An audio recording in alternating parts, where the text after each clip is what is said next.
Hello students. आज हम project management process को क्लोज करने के लिए आए हैं। अभी तक हम लोगों ने प्रोजेक्ट मैनेजमेंट प्रोसेस में इनिशिएशन पढ़ा, फिर प्लानिंग पढ़ा, उसके बाद फिर अपना एग्जीक्यूशन पढ़ा, फिर मॉनिटरिंग एंड कंट्रोल। तो आज बारी है क्लोजिंग प्रोसेस की।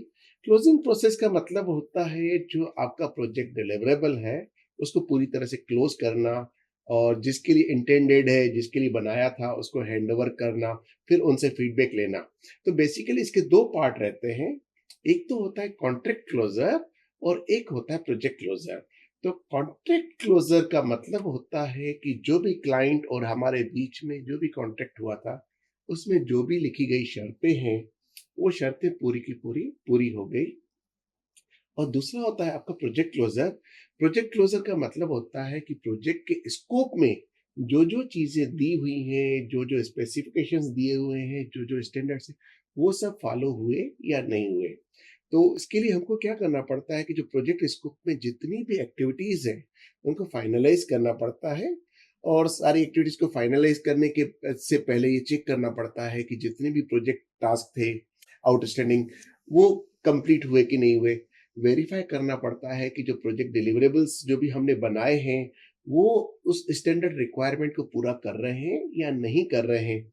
ये कंफर्म करना पड़ता है कि सारे रिक्वायरमेंट्स फुलफिल हुए या नहीं हुए, प्रोजेक्ट का ऑब्जेक्टिव फुलफिल हुआ नहीं हुआ।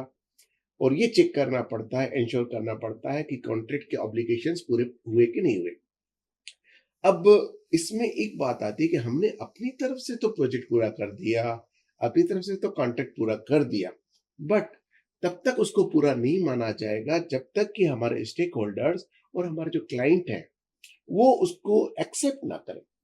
जैसे अब उन्होंने बोला हमको कि आप सोना बना के दीजिए, और हमने बोला कि नहीं, हमने तो सोने से भी और अच्छा हमने आपको कुंदन बना के दे दिया। लेकिन वो एक्सेप्ट नहीं कर रहे, वो बोले आपने तो आपको सोना बनाने के लिए बोला था, आपने तो मिट्टी बना के दे दिया। तो ये एक अपना बाद में एक प्रॉब्लम आए या सेटिस्फेक्शन नहीं आए, इसलिए एक फॉर्मल एक्सेप्टेंस लेना बहुत जरूरी रहता है अपने कस्टमर से और स्टेक होल्डर से।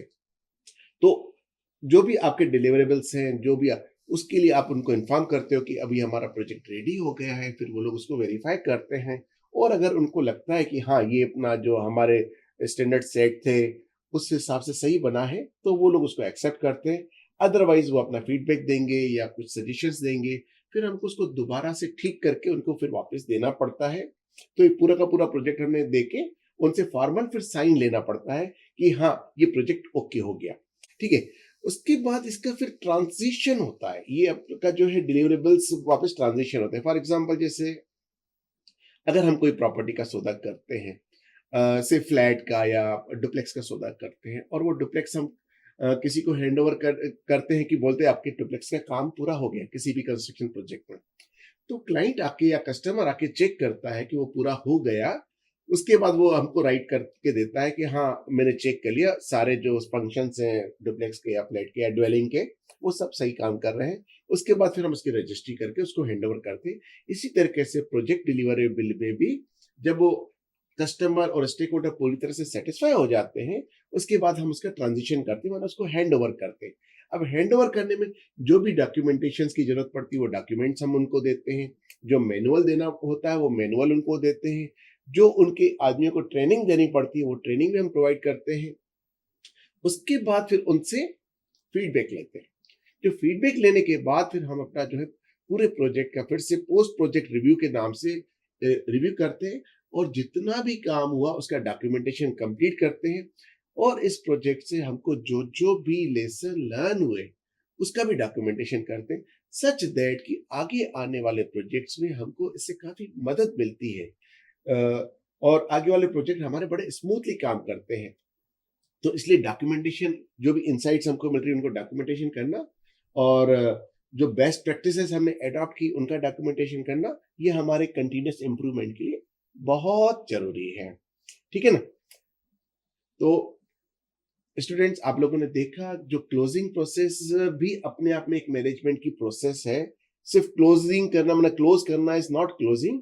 उसको पूरी तरीके से हमको सामने वाले से एक्सेप्टेंस लेना, क्लाइंट से या और स्टेक होल्डर से, फिर उनको स्मूथली हैंड ओवर करना, और फिर उसका पोस्ट प्रोजेक्ट रिव्यू लिखना, और उससे जो भी लेसन लर्न किए उसका डॉक्यूमेंटेशन करना।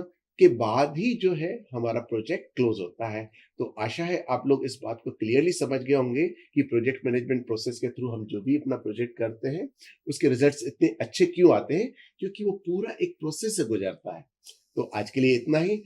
अब हम अपने अगले लेक्चर में स्टेक होल्डर एंगेजमेंट वाला चैप्टर लेके आएँगे। तब तक के लिए थैंक यू वेरी मच।